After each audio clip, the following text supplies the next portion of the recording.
ಪದ್ಧತಿಯಲ್ಲಿ 40 ವರ್ಷ ಆಯ್ತಂದ್ರೆ ಎಲ್ಲರಿಗೂ ಶುಗರ್ BP ಬರ್ತಾ ಇದ್ದಾವೆ. ಅದಕ್ಕೆ ನಾವೆಲ್ಲರೂ ಕೂಡ ಇಂಥ ಒಂದು ಉಚಿತ ಆರೋಗ್ಯ ಶಿಬಿರದ ಒಂದು ಸದುಪಯೋಗ ಪಡ್ಕೊಂಡ್ರೆ ಮುಂಬರುವ ದಿನದಲ್ಲಿ ನಮ್ಮ ಆರೋಗ್ಯದ ಬಗ್ಗೆ ನಾವು ವಿಶೇಷ ಕಾಳಜಿ ವಹಿಸ್ಬೋದು. ಡಾಕ್ಟರ್ ಸಾಹೇಬರು ಹೇಳಿದ್ರು, ಮನ್ಸು ಮಾಡಿದ್ರೆ ಅವರು ಹೈಟೆಕ್ ಸಿಟಿದಾಗ ದೊಡ್ಡ ಹಾಸ್ಪಿಟಲ್ ಮಾಡಿ ಅಥವಾ ಹೊರದೇಶದಾಗ ಹೋಗಿ ತಿಂಗಳಿಗೆ 5 ಲಕ್ಷ ರೂಪಾಯಿ ಪಗಾರ ತೊಗೊಂಡು ಮಾಡ್ಬೋದಿತ್ತು. ಆದರೂ ಕೂಡ ಅವ್ರು ನಮ್ಮ ಹಿಂದುಳಿದ ಭಾಗ ಚಿಂಚೋಳಿ ಅದ, ಚಿಂಚೋಳಿದಾಗ ಒಂದು ಸರ್ಕಾರ ಒಂದು ಖಾಸಗಿ ಆಸ್ಪತ್ರೆ ತೆಗೆದು ಜನರಿಗೆ ಉಪಯೋಗ ಆಗಲಿ ಅನ್ನೋ ಉದ್ದೇಶದಿಂದ ಒಂದು ಎಲ್ಲರಿಗೂ ಸೇವೆ ಮಾಡ್ತಾರೆ. ಅವ್ರ ಸೇವೆ ನಿರಂತರವಾಗಿ ಹೀಗೆ ಇರಲಿ ಮತ್ತು ಈ ಒಂದು ಉಚಿತ ಆರೋಗ್ಯ ಶಿಬಿರದ ಪ್ರಯೋಜನವನ್ನು ಎಲ್ಲರೂ ಕೂಡ ಪಡ್ಕೋಬೇಕು. ಯಾಕಂದ್ರೆ ಈಗ ಹೇಳ 3D ಇಕೋ ECG RBC ಈ 3 ಟೆಸ್ಟ್ ಮಾಡಬೇಕಾದ್ರೆ ನಾವು ಖಾಸಗಿ ಆಸ್ಪತ್ರೆಗೆ ಹೋಗಬೇಕಾದ್ರೆ 1500ರಿಂದ 2000 ರೂಪಾಯಿ ಬೇಕು. ಇವತ್ತು 100 ಪೇಷಂಟ್ಗಳಿಗೆ ಅವ್ರು ಚೆಕಪ್ ಮಾಡಿದ್ರೆ ಅವ್ರಿಗೆ 1 ಲಕ್ಷ ರೂಪಾಯಿ 2 ಲಕ್ಷ ರೂಪಾಯಿ ಅಂತದೆ ದಸ್ ಹೋಗಿದ್ದವ್ರು. ಅದು ನಮ್ಮ ಭಾಗದ ಜನರಿಗೆ, ಬಡವರಿಗೆ, ಸಾರ್ವಜನಿಕರಿಗೆ ಉಪಯೋಗ ಆಗಲಿ ಒಂದು ಉದ್ದೇಶದಿಂದ ಈ ಒಂದು ಕಾರ್ಯಕ್ರಮ ಮಾಡಿಕೊಂಡ್ರೆ ಈ ಒಂದು ಕಾರ್ಯಕ್ರಮ ಹಮ್ಮಿಕೊಂಡು ನಾನು ಕೂಡ ಈ ಕಾರ್ಯಕ್ರಮಕ್ಕೆ ಪ್ರಥಮವಾಗಿ ಅಧ್ಯಕ್ಷನಾಗಿ ನನಗೆ ಈ ಫಂಕ್ಷನ್ ಬಂದು ನಾನು ಪುಣ್ಯ ಅದು. ಯಾಕಂದ್ರೆ ಇಂಥ ಒಂದು ಒಳ್ಳೆಯ ಕಾರ್ಯಕ್ರಮ ನನ್ನ ಪುಣ್ಯ ಅದು. ಇಂಥ ಒಂದು ಒಳ್ಳೆಯ ಕಾರ್ಯಕ್ರಮದ ಸದುಪಯೋಗ ತಾವೆಲ್ಲರೂ ಪಡ್ಕೊಂಡು ನಾವು ನಮ್ಮ ಆರೋಗ್ಯದ ಜೀವನ ಪದ್ಧತಿಗೆ ಸುಧಾರಿಸ್ಕೋಬೇಕು. ರಸ್ತೆ ಮಧುಮೇಹ ಮತ್ತು ರಕ್ತಗಳು ಯಾಕೆ ಬರ್ತಾವಂದ್ರೆ ನಾವು ಬಹಳ ಮಾನಸಿಕ ಒತ್ತಡದಾಗಿದ್ದೇವೆ ಅಥವಾ ನಮ್ಮ ಆಹಾರ ಪದ್ಧತಿಯಲ್ಲಿ ಯಾವ ಬೇಕರಿ ಐಟಮ್ ಮತ್ತು ಡಾಕ್ಟರ್ ಅವರು ಹೇಳಿದ್ರು ಕುಡಿಯೋದೆಲ್ಲರು ಅದು ಮೇನ್ ಅದ. ಅದಕ್ಕೆ ನಾವು ಕುಡಿಯೋದು ಬೇರೆ ಬೇಕರಿ ಐಟಮ್ ತಿನ್ನೋದು ಮತ್ತು ನಮ್ಮ ಜೀವನ ಪದ್ಧತಿಯಿಂದ ಆಹಾರ ಪದ್ಧತಿಯಿಂದ ನಾವು ಬದಲಾವಣೆ ಮಾಡಿಕೊಂಡೆ ಒಂದು ಖಂಡಿತವಾಗಿ ನಾವು ಈ ರೋಗಗಳಿಂದ ದೂರ ಇರ್ಬೋದು. ಅದಕ್ಕೆ ಅವೆಲ್ಲರೂ ಕೂಡ ಆರೋಗ್ಯ ಒಂದು ಸದುಪಯೋಗ ಪಡ್ಕೋಬೇಕು ಅಂತ ಹೇಳಿ ಈ ಒಂದು ಕಾರ್ಯಕ್ರಮಕ್ಕೆ ಆಗಮಿಸಿ ಸನ್ಮಾನಿಸಿ ಮಾತಾಡಲು ಅವಕಾಶ ಕೊಟ್ಟ ಫಾದರ್ ಅವರು ಇಲ್ಲೇ ಗಂಗಾಧರ ಪಾಟೀಲ್ ಅಂತ ಅವ್ರು ತೋರಿಸ್ಬೇಕು, ಇಲ್ಲೇ ತೋರಿಸ್ಬೇಕು. ಅವಾಗೇ ತಿಳ್ಕೊಂಡು ಯಾವಾಗ 45 ವರ್ಷ ಇಟ್ಕೊಂಡು ನಾವು ಅವ್ರು ಮಾತಾಡೋದ್ರಿಗೆ ಅರ್ಧ ರೋಗಿಗಳದ್ದು ನೋವು ಕಮ್ಮಿ ಆಗ್ತದೆ. ವಿಶೇಷವಾಗಿ ಚಿಂಚೋಳಿಗೆ ಅವ್ರಿಗೆ ಎಷ್ಟು ಸೇವಾ ಅದ ಅನ್ನೋದು ನೀವು ತಿಳ್ಕೊಂಡ್ರಿ. ಇವತ್ತು ಭಾರಿ ಸಾಹೇಬ್ರು ಹೇಳ್ದಂಗೆ ನಮ್ಮ ಡಾಕ್ಟರ್ ಸಾಹೇಬರು ನಮ್ಮ ಮೇಡಮ್ ಅವರು ಈ ಗುಲ್ಬರ್ಗದಾಗಲಿ ಅಥವಾ ಹೈದ್ರಾಬಾದ್ದಾಗಲಿ ಒಂದು ದೊಡ್ಡ ಮಲ್ಟಿ ಸ್ಪೆಷಾಲಿಟಿ ಹಾಸ್ಪಿಟಲ್ ಹಾಕಿ ಸಿಕ್ಕಾಪಟ್ಟಿ ದುಡ್ಡು ಮಾಡ್ಬೋದು. ಆದ್ರೆ ಅವರು ಒಂದು ಆಶೆ ನೋಡಿ ಹೆಂಗೆ ನಮ್ಮ ಚಿಂಚೋಳಿಗೆ ಏನು ಆಗಬೇಕಪ್ಪ, ನಾವು ಹುಟ್ಟಿದೂರಿಗೆ ಏನೋ ಸೇವಾ ಮಾಡ್ಬೇಕಂತೇಳಿ ಅವರಿಗೂ ಕೂಡ ದುಡ್ಡು ಮುಖ್ಯ ಅಲ್ಲ, ಸೇವಾ ಮುಖ್ಯ, ನಮ್ಮ ಜನರ ಸೇವಾ ಮುಖ್ಯ ಅಂತೇಳಿ ಪಾಪ ಅವ್ರ ಹುಟ್ಟಿಗೂ ನಮ್ಮ ಡಾಕ್ಟರ್ ಸಾಹೇಬ್ ಮೇಡಮ್ ಅವ್ರಿಗೆ ಇಲ್ಲೇ ಇಟ್ಕೊಂಡು ಅವರು ಕೂಡ ಸೇವೆ ಮಾಡಿದ್ರೆ, ಅವ್ರ ತಂದೆಯವರು ಮಾಡಿದ್ರೆ, ಮುಂದೆ ಮಕ್ಕಳಿಗೂ ಕೂಡ ಸೇವೆ ಮಾಡಿದ್ದಾರೆ. ಇಂಥ ಮನೋಭಾವ ಭಾಳ ಮಂದಿ ಬಳಿ ಸಿಗಲ್ಲ. ಇವತ್ತು ನೀವು ಭಾಳ ಮಂದಿ ನೋಡ್ಲಕತ್ತೀರಿ, ಹೊರಗೆ ಕಾಲು ಇಟ್ಟು ಕೂಡಲೇ ದುಡ್ಡು ವಿಚಾರ, ಅದು ಒಂದೇ ವಿಚಾರ, ಏನು ಮಾಡ್ಬೇಕಪ್ಪ, ಬರೀ ದುಡ್ಡು ಮಾಡಬೇಕು. ನನಗೆ ಒಂದು ಗೊತ್ತಾಗಲ್ಲ ಉಂಟದ, ದುಡ್ಡು ಏನು ತಿಂತೀವಿ. ಈಗ ಹಸುವಾಗ ನಿಮಗೆ ಒಂದು ದಿವಸ ಚಾರಣಿ 1 ರೂಪಾಯಿ ಬಂದು 5 ರೂಪಾಯಿ ಬಂದು ಯಾಕೆ ಕೊಡ್ತೀನಿ ತಿಂದ್ರಿ ನೀವು ಬರಲ್ಲ. ದುಡ್ಡಿಲಿಂದ ಹಾಸಿಗೆ ಖರೀದಿ ಮಾಡ್ಬೋದು, ಬುದ್ಧಿ ಖರೀದಿ ಮಾಡೋಕ್ಕಾಗಲ್ಲ. ದುಡ್ಡಿಲಿಂದ ದವಸ ಧಾನ್ಯಗಳು ಖರೀದಿ ಮಾಡ್ಬೋದು, ಅದೆಲ್ಲ ರೆಡಿ ಮಾಡಿ ಉಳ್ಬೇಕಾದ್ರೆ ಅದಕ್ಕೆಲ್ಲ ಮತ್ತೆ ಪ್ರೊಸೆಸ್ ಮಾಡಬೇಕು. ಅದಕ್ಕೆ ದುಡ್ಡಿಲಿಂದ ಏನೂ ಮಾಡ್ಲಿಕ್ಕಾಗಲ್ಲ. ನನ್ನ ಮನಸ್ಸು ಅಂತ ಒಂದು ದೊಡ್ಡ ಮನಸ್ಸು ನನ್ನ ಡಾಕ್ಟರ್ ಸಾಹೇಬ್. ಅದಕ್ಕೆ ದಯವಿಟ್ಟು ಒಂದು ಎಕ್ಸಾಂಪಲ್ ಹೇಳ್ತೀನಿ. ಅವರೊಂದು ಒಳ್ಳೆ ಮಾತು ಹೇಳಿದ್ರು. ಏನು ಹೇಳಿದ್ರು ಅಂದರೆ, ನಮ್ಮ ಭಾಗದಾಗ ಒಂದು ಇಂಜಿನಿಯರಿಂಗ್ ಕಾಲೇಜ್ ಆಗಲಿ, ಮೆಡಿಕಲ್ ಕಾಲೇಜ್ ಆಗಲಿ, ದೊಡ್ಡ ದೊಡ್ಡ ಇನ್ಸ್ಟಿಟ್ಯೂಷನ್ಗಳು ಬರಲಿ, ದೊಡ್ಡ ಉದ್ಯಮಗಳು ಬರಲಿ ಅಂತ ಒಂದು ದೊಡ್ಡ ಭಾರಿ ಉದ್ದೇಶ ಸಂಕಲ್ಪ. ಸರ್ ನಿಮ್ಮ ಸಂಕಲ್ಪ ಒಂದು ಒಳ್ಳೆ ಮನಸ್ಸಿಗೆ ಸಂಕಲ್ಪ ಮಾಡಿದ್ರು, ಇದು ಸಂಕಲ್ಪ ಅಂತ ಹುಚ್ಚೋಗುತ್ತೆ. ಯಾರೋ ಒಬ್ಬರು ಬಂದು ಆ ಒಳ್ಳೆ ಸಂಕಲ್ಪ ಅಲ್ಲಿ ಕೆಟ್ಟ ಸಂಕಲ್ಪ ಅಲ್ಲಿ ಅವ್ರು ಖುಷಿ ಹೋಗಲ್ಲ. ಇಂಥ ಒಂದು ಒಳ್ಳೆ ಸಂಕಲ್ಪ ಮಾಡಿದ್ರೆ ಗ್ಯಾರಂಟಿ ಸರ್ ಇದು 100% ಮುಂಬರ್ತಕ್ಕಂಥದ್ರಿಂದ ಯಾರೋ ಒಬ್ಬರು ಹುಟ್ಟು ಬರ್ತಾರೆ, ಹುಟ್ಟು ಬಂದು ಗ್ಯಾರಂಟಿ ಮಾಡ್ತಾರೆ. ಯಾಕಂದ್ರೆ ಒಂದು ಒಳ್ಳೆ ಮನಸ್ಸು ಇಟ್ಕೊಂಡು ಇಲ್ಲಿ ಚಿಂಚೋಳಿ ಭಾಗದಾಗ ಸೇವೆ ಮಾಡ್ಲಾಕತ್ತಾರೆ. ಅದಕ್ಕೆ ಒಳ್ಳೆ ಮನಸ್ಸು ಇಟ್ಕೊಂಡು ನಮ್ಮ ಚಿಂಚೋಳಿ ಭಾಗದ ಜನರಿಗೆ ಒಂದು ಒಳ್ಳೇದಾಗಲಿ ಅನ್ನೋ ಉದ್ದೇಶದಿಂದ ಆ ಸಂಕಲ್ಪ ಮಾಡಿದ್ರೆ. ಒಂದು ಸಣ್ಣ ಉದಾಹರಣೆ ಹೇಳ್ತೀನಿ, ಇಂಥ ಒಂದು ಒಳ್ಳೆ ಸಂಕಲ್ಪಗಳು ಮಾಡೋದು ನಿಮ್ಗೆ ಏನಾಗ್ತದಪ್ಪ. ಇಲ್ಲೇ ಬಾಜು ಸೋಲಾಪುರ ಡಿಸ್ಟಿಕ್ದಾಗ ಮಹಾರಾಷ್ಟ್ರದಾಗ ಮಾಳಸಿರಸ್ ತಾಲೂಕು ಅಂತ ಬರ್ತದೆ. ಸಣ್ಣ ತಾಲೂಕು, ನಮ್ಮ ಚಿಂಚೋಳಿ ತಾಲೂಕು ಇದ್ದಕ್ಕೆ ಅದ. ಮಾಳಸಿರಸ್ ತಾಲೂಕು ಅಂದ್ರೆ ಒಂದು ಸಣ್ಣ ಚಿಂಚೋಳಿ ತಾಲೂಕು ಇದ್ದಕ್ಕೆ. ಅಲ್ಲಿ ನಾ 20 ವರ್ಷದಿಂದ ಹೋಗಿದ್ದೆ. ಮಾಳಸಿರಸ್ ತಾಲೂಕಿಗೆ 20 ವರ್ಷದಿಂದ ಹೋದಾಗ 5 ಸಕ್ಕರೆ ಫ್ಯಾಕ್ಟ್ರಿಗಳು ಇದ್ದು ಸರ್.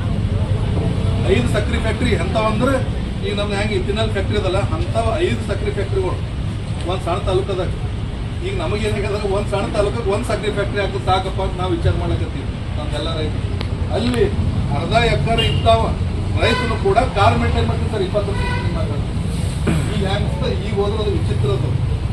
ಒಂದು ಹಾಲಿನ ಡೈರಿ ಶಿವಾಮೃತ ಅಂತ ಹೇಳಿ ಇಡೀ ಏಷ್ಯಾ ಖಂಡದಾಗೆ ನಂಬರ್ 1 ಹಾಲಿನ ಡೈರಿ ಸರ್ ಅದು ಅಲ್ಲೇ ಮಾಲ್ಸಿರ ತಾಲೂಕಲ್ಲಿ.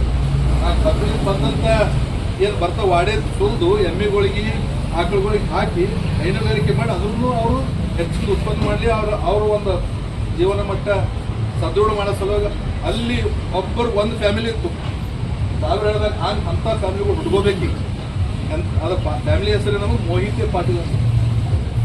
ಆ ಮೋಹಿತೆ ಪಾಟೀಲ್ರು ಯಾವುದೇ ಸರ್ಕಾರ ಇರಲಿ ಏನೇ ಇರಲಿ ಅವ್ರು ಕಂಪಲ್ಸರಿ ಯಾರಿದ್ರು ಗೆದ್ದಿರ್ತಾರೆ, ಅವ್ರಿಗೆ ಗೆಲ್ಸೇ ಬಿಡ್ತಾರೆ. ಅವ್ರಿಗೆ ಸೋಲಿಲ್ಲದ ಸರ್ದಾರವರು.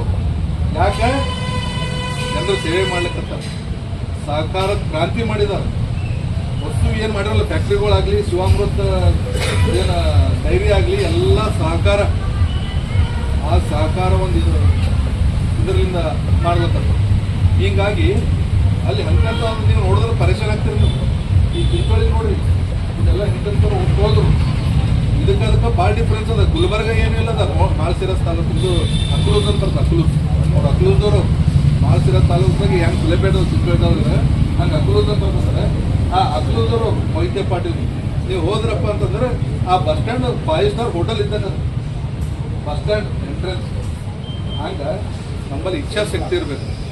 ಈ ಸಾಹೇಬ್ರು ಸಂಕಲ್ಪ ಮಾಡ್ರೆ ಮುಂಬರ್ತಕ್ಕಂಥದ್ದಾಗ ಈ ನಮ್ಮ ಚಿಂಚೋಳಿ ತಾಲೂಕದಾಗ ಒಳ್ಳೆ ಇಚ್ಛಾಶಕ್ತಿ ಇದ್ದಂಥ ನಾಯಕರನ್ನ ಹುಟ್ಟು ಬರಲಿ, ನಮ್ಮ ಸಾಹೇಬರ ಸಂಕಲ್ಪ ಪೂರ್ತಿ ಆಗಲಿ ಅಂತ ಹೇಳಿ ಇವತ್ತು ಇವತ್ತಿಲ್ಲ 4 ವರ್ಷದ 45 ಯಾವಾಗ ಭೀ PM ಮೋದಿ ಅವ್ರದ್ದು ಬರ್ತ್ಡೇದು ಏನೋ ಹೆಲ್ತ್ ಕ್ಯಾಂಪ್ ಇರ್ತಾರ, ಏನಾದ್ರೆ ಏನಾರ ಹೆಲ್ತ್ ಸರ್ವಿಸಸ್ ಕೊಡ್ತಾ ಇದ್ದಾರೆ.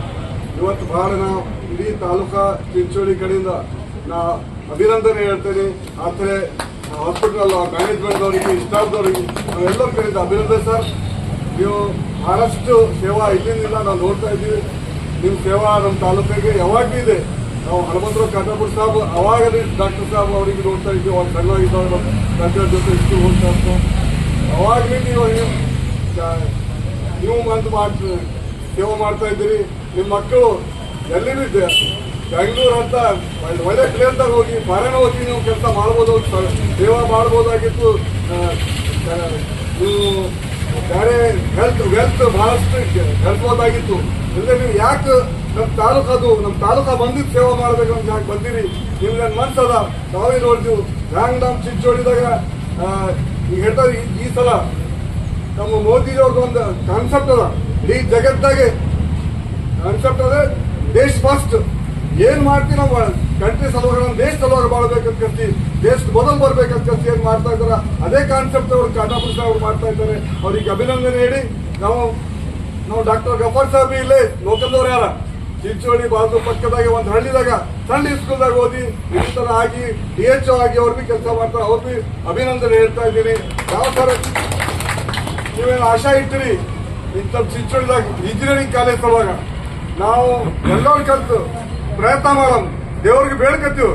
ಕಾಟಾಪುರ ಸಾಹೇಬ್ ಏನು ಆಶಾ ಇದೆ ಅದು ಪೂರ್ಣ ಆಗ್ಲಿ, ಹುಡುಕ್ಲಿ. ಅದು ನಾವೆಲ್ಲರೂ ಕಲ್ತು ಇಂಜಿನಿಯರಿಂಗ್ ಕಾಲೇಜ್ ಸಲುವಾಗ ನಮ್ಮ MLA ಆಗ್ಲಿ, ನಮ್ಮ MP ಆಗ್ಲಿ, ಮತ್ತೆ ಯಾರ್ಯಾರು ಇರ್ತಾರೆ ಅವ್ರಿಗೆಲ್ಲ ಸಹಯೋಗದಿಂದ ಏನಾರು ಆಗ್ತಾರ ನಾವೆಲ್ಲ ಸಮಾಜದಾಗ ಎಲ್ಲ ಸಮಾಜದವ್ರು ತಗೊಂಡು ಹೋಗಿ ಕೆಲಸ ಮಾಡೋ ಕಲ್ಸಿ ಹೇಳಿ ನಮ್ಮೆಲ್ಲ ಇದ್ದಾಗ ನಮ್ಮ ಶ್ರೀಹರಿ ಕಾಟಾಪುರ ಬಗ್ಗೆ ನಾ ಒಂದು ಮಾತು ಹೇಳ್ತೀನಿ. ಯಾಕಂದ್ರೆ ನಾವು ಯಾವಾಗ ಭೀ ನಮ್ಮ ಜೊತೆ ಅವಾಗ ಮಧು ಕಾಟಾಪುರ ಇದ್ರು. ಎಲ್ಲ ಕೆಲಸದಾಗ ಎಲ್ಲ ಪಕ್ಷದಾಗ ಒಬ್ಬರೇ ಇತ್ತು. ಅವಾಗ BJPದವೆಲ್ಲ ದಲ್ದಾಗಿತ್ತು, ಕಾಂಗ್ರೆಸ್ದಾಗಿತ್ತು. ಅವಾಗ ನೀವು ಒಬ್ಬರೇ ಇದ್ರಿ ಎಲ್ಲರ ಜೊತೆ ಏನೇನು ಚಿಂಚೋಳಿಗೂ ಆಗ್ಬೇಕು, ಏನೇನು ಕಾನ್ಸೆಪ್ಟ್ ಇತ್ತು ಮಾಡಿಸ್ದೆ ನಮ್ಮೆಲ್ಲರಿಗೂ ಮುಂದೆ ಇಟ್ಕೊಂಡು ಅವ್ರು ಮಾಡ್ತಿದ್ರು. ಅದೇ ಕಾಲ ಮೇಲೆ ಅದೇ ಹಾದಿ ಮೇಲೆ ಶ್ರೀಹರಿ ಕಾಟಾಪುರ ಬರ್ತಾ ಇದ್ದಾರೆ. ಅವ್ರಿಗೆ ಒಳ್ಳೇದಾಗ್ಲಿ, ದೇವರು ಒಳ್ಳೇದು ಮಾಡಿ ಅಂತ ಅವ್ರು ಬೆಳಿಬೇಕು. ನಾವೆಲ್ಲರ ಜೊತೆ ಇರ್ತೀವಿ, ಅವ್ರು ಬೆಳಿಬೇಕಂತ ಕಲ್ಸಿ ನಾವು ಹೇಳಿ ನಮ್ಮ ಡಾಕ್ಟರ್ ಮೇಡಮ್ ಡಾಕ್ಟರ್ ಸಾಹೇಬ್ ಹಾರಿಸ್ತೀನಿ. ಅವರೆಲ್ಲ ಮತ ಇಲ್ಲ, ಯಾರ ಪಕ್ಷ ಇಲ್ಲ, ಯಾರು ಸಮಾಜಗಳಲ್ಲ, ಯಾರು ಬರ್ತಾರ ಅವ್ರಿಗೆ ಸೇವಾ ಮಾಡಿ ಕೊಡ್ತಾರ, ಚಲೋ ಒಳ್ಳೆ ಮಾತಾಡ್ತಾರ. ಯಾರು ಹಿಂದೂ ಇರ್ಲಿ, ಮುಸಲ್ಮಾನ್ ದಲಿತ ಇರ್ಲಿ, ಯಾರು ಬರ್ತಾರ ಕಾಟಾಪುರ ಅವ್ರ ಪೇಷಂಟ್ ಇಲ್ಲ, ಅವ್ರು ದೇವ್ರು ತರ್ಕೊಂಡು ಅವ್ರು ಸೇವಾ ಮಾಡ್ತಾ ಇದ್ದಾರೆ.